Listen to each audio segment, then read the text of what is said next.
What's up, guys? Welcome back to Between the Pylons. I'm John Camacho. Thank you so much for watching. And today we are talking about the rookie phenom, Justin Herbert. And guys, I know he hasn't won a game yet in the NFL, but this is a dude who has gone up against Patrick Mahomes, Tom Brady, and Drew Brees and held his own in every single game. He belongs in this NFL. He is an absolute star. And what I'm going to do first is show you some of the highlight reel plays from this season, from some of the best plays that make you go, oh my God, look how good this kid can be. We're going to start off there. Then I'm going to go into some of the things that he could improve on. And then I'm going to talk about some of the play calling changes that the Chargers could make to improve Justin Herbert's play and the Chargers win percentage even more. But all right, let's get into some of the top plays of this season from Justin Herbert. But first, if you guys could like and subscribe to this channel, that would really help me out. Thank you so much, guys. Let's get going.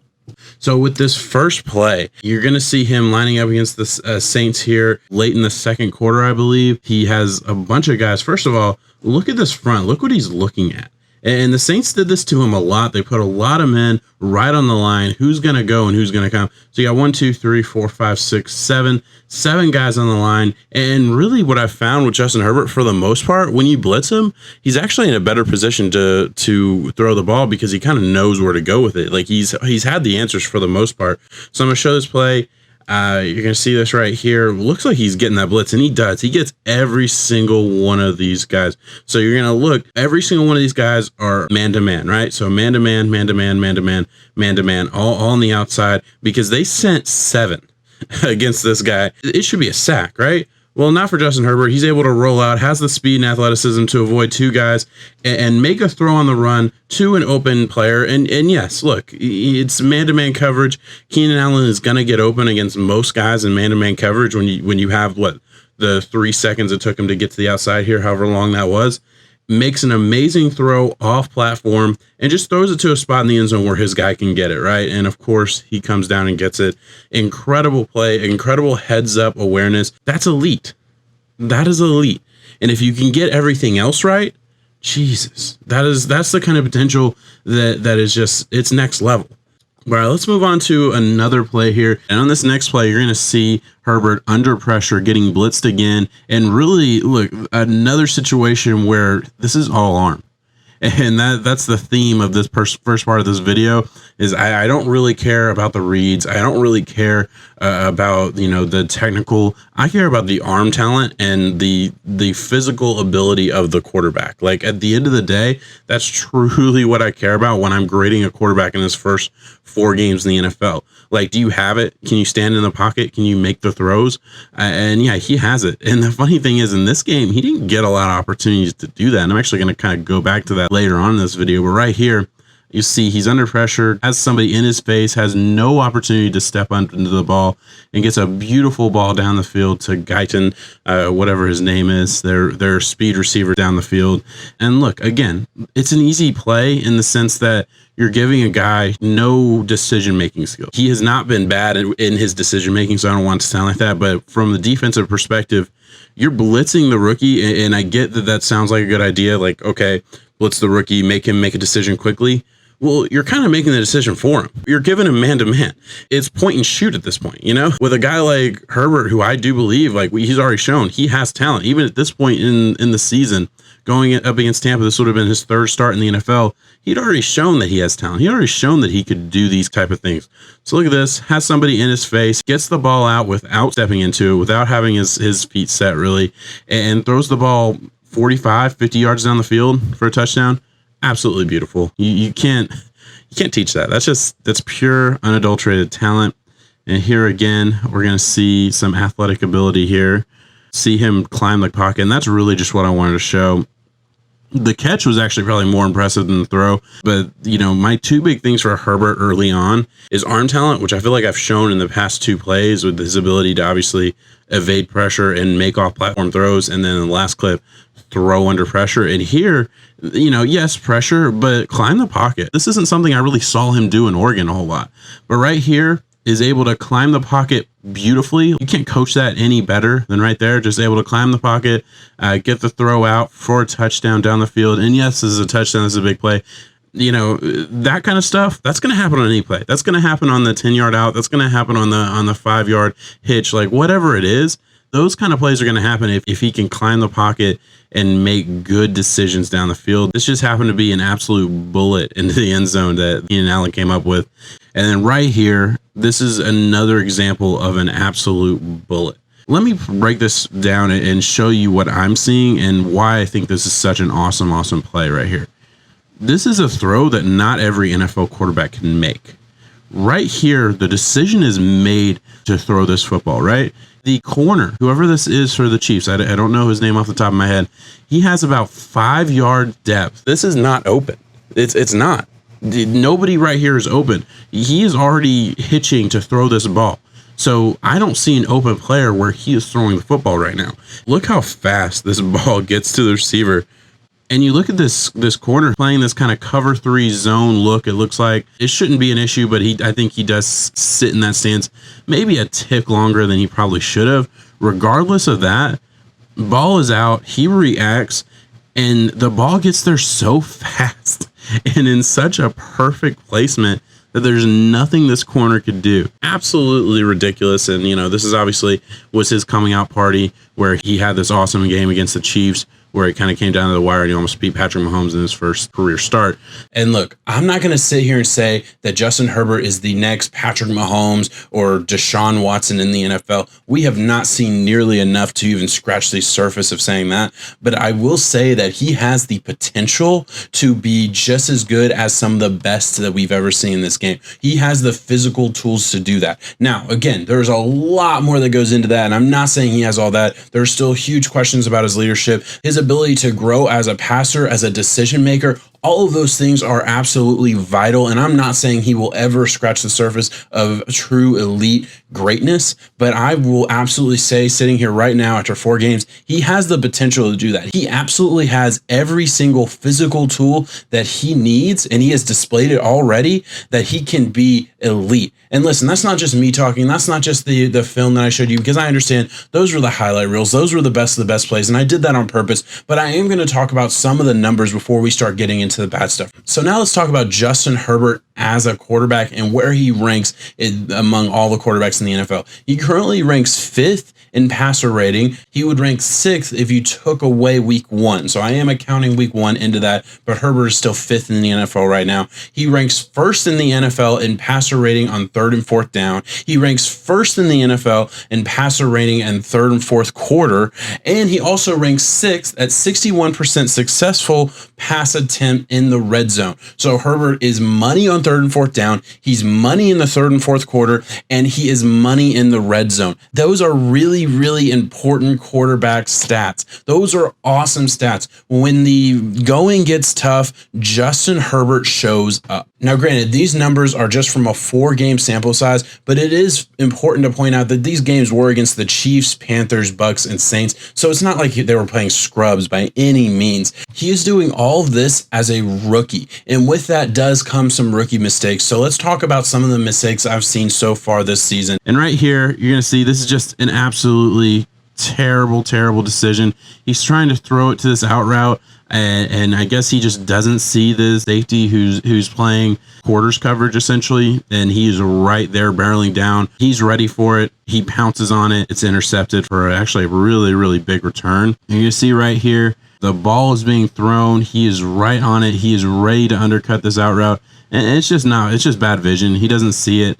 He gets there before the receiver, and I mean, just a good play by the corner, but also a really bad read. Really, that was the right coverage versus that route combination. So he probably should have just gone for the underneath and go to the next play. So that just is what it is. That's one of those coaching moments that you hope, the coach sits down and says, hey man, we love you. You're a good player, but you don't need to play hero ball. Love the grit to go down and tackle. Got to appreciate that.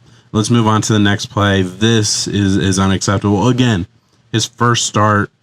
And, I honestly I teetered on whether I should put this in, but I did want to put in some of the coachable moments here. This is so obvious.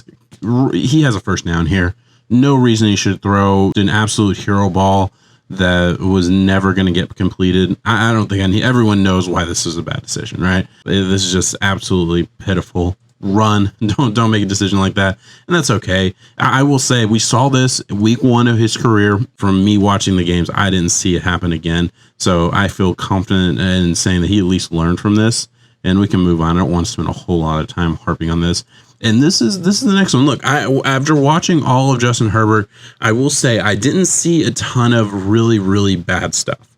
I didn't see a ton of bad placement of the football. I actually saw a lot of really good placement. But this is 4th and 7, last play of the game against the Saints in overtime. You have to get a first down here, right? And the play is open. The 2 slot or inside receivers are just running routes to get the corners out there. And maybe he could have thrown the out route. He could have said that. But I think this was a one read kind of situation where he was always going to go to Mike Williams over the middle to get the first down, right? Way too far behind him. Mike Williams really just has no chance of catching the ball and extending for a first down. He was able to catch the ball, but you got to think right here, Mike Williams needs to get to the 50. If this ball is placed in front of him, he gets that first down, and maybe we see another hero play down the line. Doesn't happen. Bad ball placement here, and that's just something, he's hot. He's throwing to his high receiver. You see, has a ton of guys around the line. The Saints were doing this all game to him, and for the most part, Herbert did have the answer. And right here, throws it fast, throws it behind him, wasn't able to get the first down. End of game. Despite some rookie mistakes that we talked about over the past couple plays, Herbert is playing exceptionally well this year. And the real question is, why is that not showing up in the win column? Well, that's what I want to talk about for the rest of this video. And where I really want to start with this is the halftime lead that we saw in the Chiefs, Bucks, and Saints game. And I'm going to be totally honest with you guys, I am leaving out the Panthers because it doesn't really fit with the narrative I'm going to be talking about for the duration of this video. And it doesn't mean that it's not true. 3 out of 4 is still really good when you talk about tendencies. And I feel very confident talking about the tendencies of the Chargers in the second half and really what the problem is. Now, first of all, we do have to talk about the running game again. And I know I mentioned it in the earlier section of this video, but the running game is not good right now.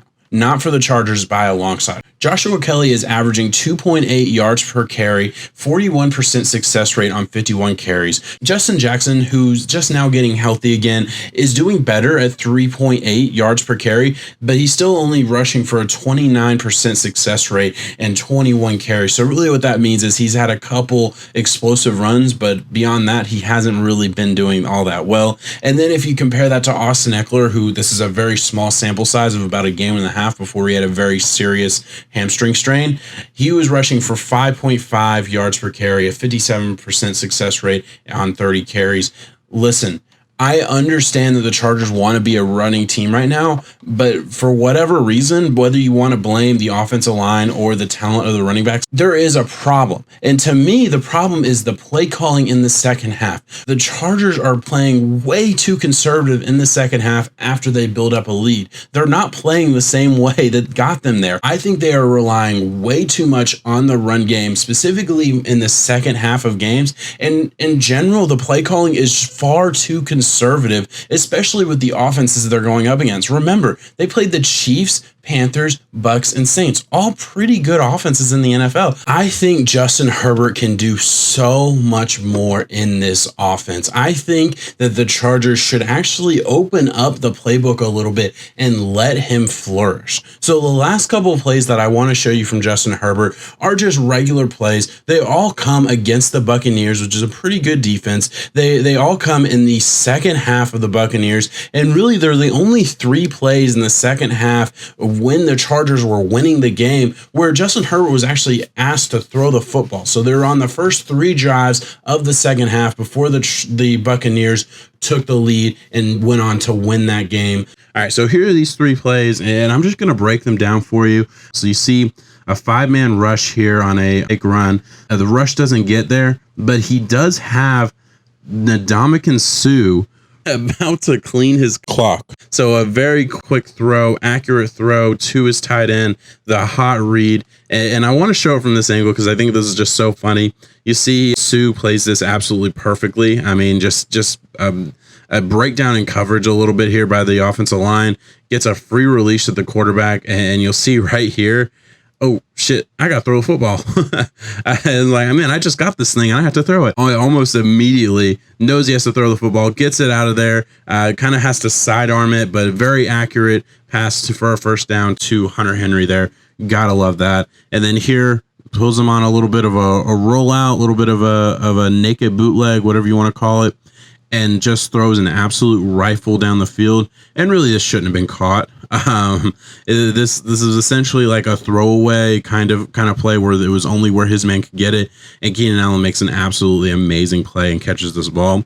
So I think I would have put this in here regardless of whether or not Keenan Allen makes this play, because he does catch that, like, ridiculous catch by Keenan Allen. But you gotta love the ball placement as well. Like, look where he puts this. Jamal Dean can't get there.